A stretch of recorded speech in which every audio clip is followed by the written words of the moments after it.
Welcome to the Global Voices interview series. I'm Lana Wong, and we're coming to you live from the World Bank IMF Spring Meetings here in Washington, D.C. Thousands of development professionals, global leaders, and entrepreneurs gather here every year to discuss pressing issues. And you know what? We are lucky today because I am joined with two very special attendees. We have Vandana Suri, the founder of TaxShe, and Saida Yusupova, the founder of the Green Business Innovations, both of whom are the 2019 winners of the SDGs and Her competition, a global competition that allows women entrepreneurs to showcase how they are supporting the Sustainable Development Goals, or the SDGs, with their business operations. So before we start our conversation, I'd like to also welcome our online audience and ask you to please engage with us. And if you have questions or thoughts, please submit them in the comments section of the video. So let's get started. Vandana, Saida, welcome. Thank you. And congratulations. Thank you. I know you received your awards for the SDGs and Her earlier today. I hope that went well. Yeah. So Vandana, could you tell the audience a little bit about your business, TaxShe, and how you came to create a business that provides opportunities to marginalized communities with a focus on women's empowerment? So TaxShe is an organization which focuses on training women from the underprivileged segments. We train them in driving for about 4 to 6 months. We train them in self-defense. These women actually then go and drive children.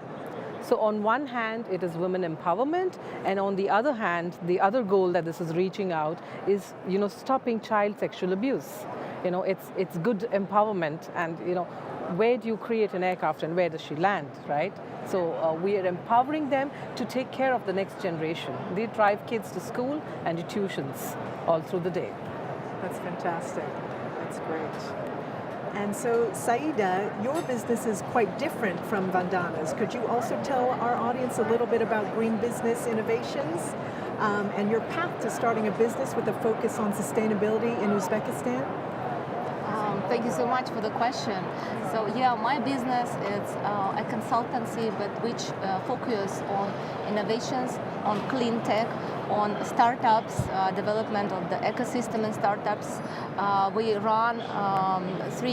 We participate and run 3 acceleration programs, startups in science, startups in clean tech and water, related to water and energy issues, and also my company and myself, we represent in Uzbekistan the largest startup acceleration program in climate change. Oh, fantastic. Yeah, I really see as a huge opportunity, for our country to tackle some of the SDGs related to climate change through, our activities. And my path was long because, I know why I'm doing this. I know that it's something that I'm going to contribute, to the development of my country. And it came to me through my several life experience, professional experience. So I started my path with UNDP. It's the United Nations Development Program, Energy and Environment Unit. But before that, I would like to say that I come from a very remote, it's a region of Uzbekistan,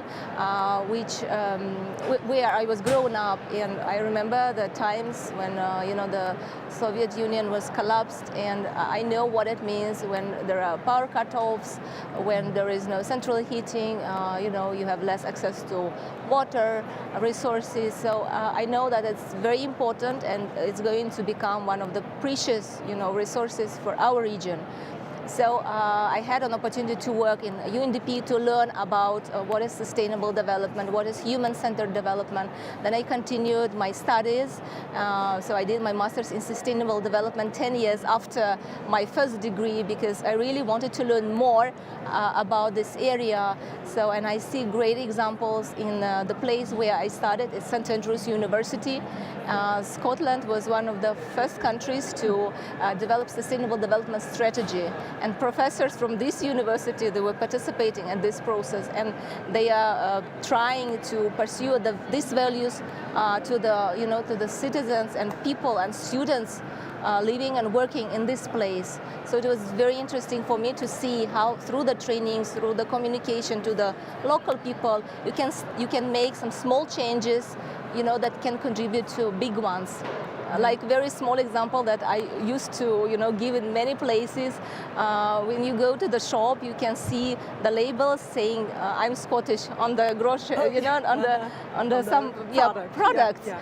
And I was like questioning my professor, what is that? And he was like, it's a marketing tool basically to encourage and support local producers, because that products that come abroad, they travel and they make a lot of emissions. So we should be supporting like local entrepreneurs.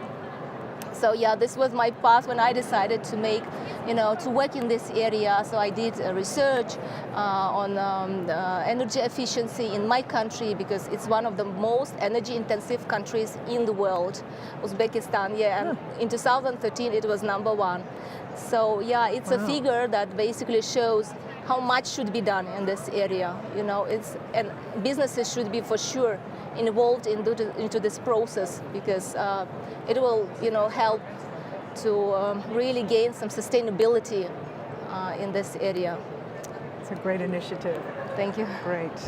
And Vandana, well, coming from Bangalore, India, how do you see progress towards the Sustainable Development Goals in your community? And do you feel that there are enough people like yourself who are taking these individual actions to try and contribute to meeting the SDGs by 2030? I really don't think there are too many people who are doing that. That's the whole point of each of us coming out of our shell and doing something about this. Yeah.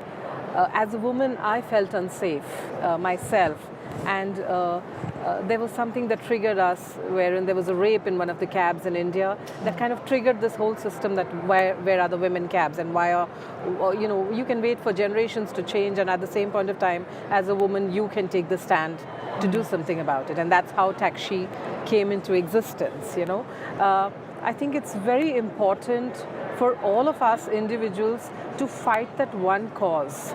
So I feel that while I'm empowering women, the agenda is to keep the children safe, the next generation, because a child abuse carries forward with us for a whole lifetime.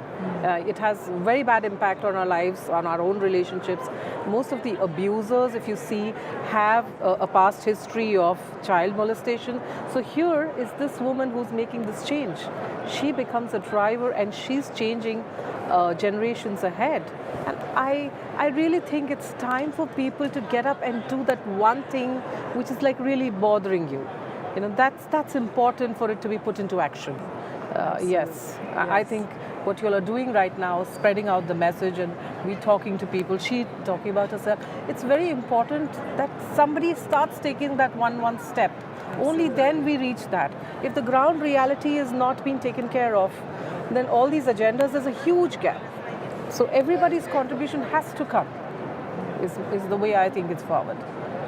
That's great that you took that step yourself. Yes. And I would also like to call attention to the wonderful branded vest that you have on with TaxShe. And yes, I hope that's the the camera mama can kangaroo. see. Yes. That's the mama kangaroo who goes and takes the kids to school. I love it, with the little baby very safe in the pouch. Yeah, TaxShe. Yes. That's great. Thank you.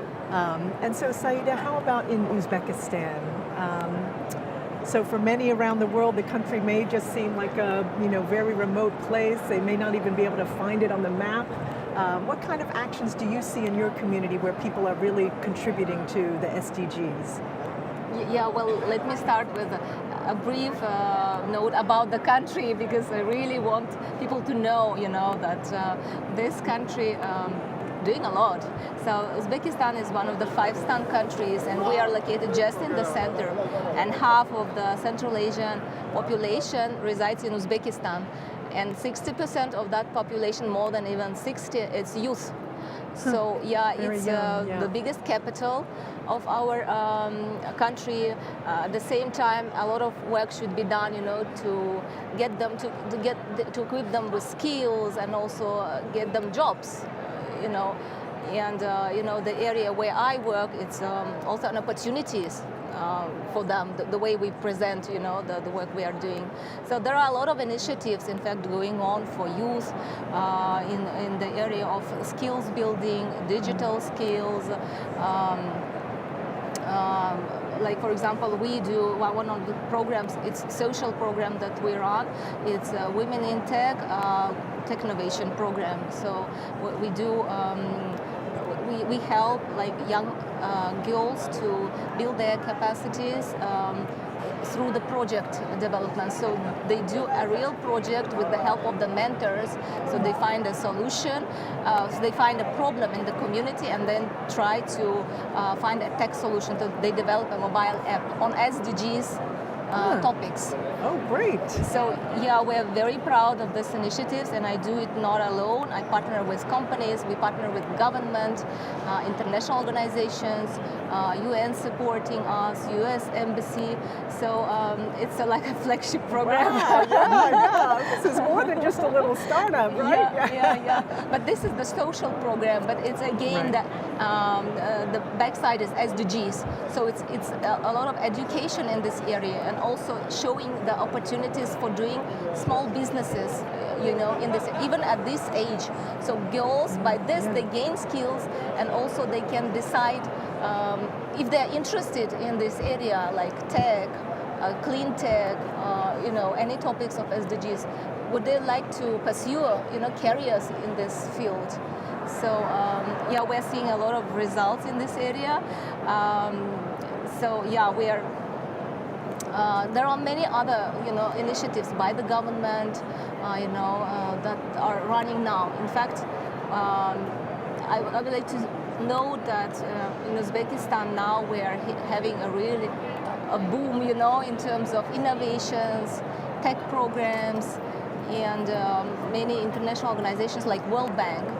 They are doing great job because there are a number of big regional Central Asia programs that are starting or running, like Camfo SB project, Digital Casa project, the regional big ones, aimed at developing the capacity of youth in tech and IT, and also the capacity to tackle climate change and adaptation,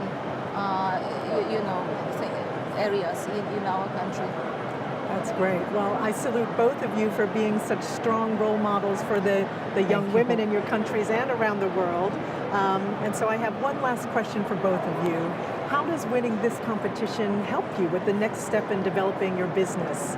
What does it mean for you to win? I'm just honored right now to be part of this because, I come from a very humble beginning where me and my brother, we were just two of us, and we've been running this show from the last 4 years out of a 50 square foot office, and it has obviously impacted, and the news has come to me sitting here in the World Bank and talking, so it means the world to me right now, to be very honest. I think the news needs to go out, and people start acknowledging the effort that's going behind. Every small change in society starts with that one person thinking differently that gets picked up. So it needs to be like a contagious movement, and that's what doing this award, getting this award has been meaning to me. I feel, again, we're always so bootstrapped in our startups. People always think that first of all, women in the line of funding. Okay, so I've been an investment banker, and women are always last in the line of funding. I don't know why, but we're doing some good things, and for any business, there's a lot of passion requirement which women have in abundance, right? Absolutely. That's one thing. Yeah. But somewhere we're still at the last rung. And on second of that, then when it comes to being a social organization, so because I'm taking up a social challenge, everybody just thinks, oh, this is a charity case. But there's a lot more. This is a sustainable business. Absolutely. Right? And that's the message I want to send out, that just because you are having a social cause, it actually means that this is a proposition of value before profits. Right? Profits will come. Yeah. But I want to reach out there. I need to get support in what I'm doing, whether it is funders, whether it's government, whether it's CSR organizations, whether it's like-minded people. You know, today I'm sitting here out of a 50 square foot office. I have 100 women on the road driving, and we've grown. But still, the scope is so high. And I think it's time for people to join the movement. That's what this whole thing does for me. It's beautiful. Thank you so much for it. Well, I certainly hope this is a stepping stone yes, for that kind of growth. It's a very big stepping stone for Yeah. us. The recognition is huge. Good, great. And for you? Yeah, for me it was absolutely unexpected as well. And I was applying just because one of my colleagues from UNDP, she sent me a message saying that, look at this, it seems like you're a good fit, why you don't try? And I was like, okay, if you know, I have such a, you know, if the person, my friend is telling me this, why I should not do this. So it just was by chance. And yeah, I do feel the power of media, you know, that comes together with this program. Yeah, and it's recognition, and after all, people understand in your country that yes, it seems like it's important what she's doing, why we should be supporting. So you know, somehow it contributes each other, you know, the sides. Well, I hope that it will continue, you know, that we will manage to get something on the table so that we continue our work and we build on that, what we have already, to scale up the projects and the work we do in the region. So the visibility is very important for the kind of work. Absolutely. So while World Bank is so huge and there are so many, and we just these little small organizations, but we're doing absolute grassroots level work. But it's, you know, if you look at SDGs that you were talking about, 2030 is your timeline. Sure. But how does one reach there until each and every small unit actually does the implementation? So on one hand is the design, and the other hand is the implementation, which you know, smaller organizations and on the ground organizations have to effectuate that. Absolutely. Exactly. You're on the front line, and that's why it's so important to recognize the work that you're doing. Because in all my lectures, my works go together with a lot of awareness-raising activities, you know, presentations and participating in different conferences. And when you speak about big things like climate, Paris Climate Agreement, SDGs, you speak about these things, and then when you get recognized, you feel like, okay, this means I'm doing right. Something is good, you know, in the work I'm doing. This actually opens up a lot of clout even for, you know, actually getting trained for leadership. So I know that I'm operating at this scale. Now I need to take my scale here. And how, it's a different world, you know. Getting from 1 to 100 is different, 100 to 1,000 is different. You know, and that's what I feel such a big organization could really contribute to our growth right now. So think of scale, think of how big can you go from here. What is the kind of trainings that you will need? What is the kind of you know, we need to be motivated ourselves as well when we're in that hard-cutting front line. So I think this network is going to be very good for us, you know, to really grow. And, you know, I hope so. I'm really looking forward to growing from here. That's great. Well, congratulations again to two very well-deserving female entrepreneurs. Vandana and Saida, thanks for your time. And thank you also to our online audience for joining us today. Please keep your eye on this link and join us for the other Global Voices conversations that we'll have from today through Saturday, and also watch the World Bank Live events that are part of the spring meetings. I'm Lana Wong, and we're signing off today, but I hope to see you online soon.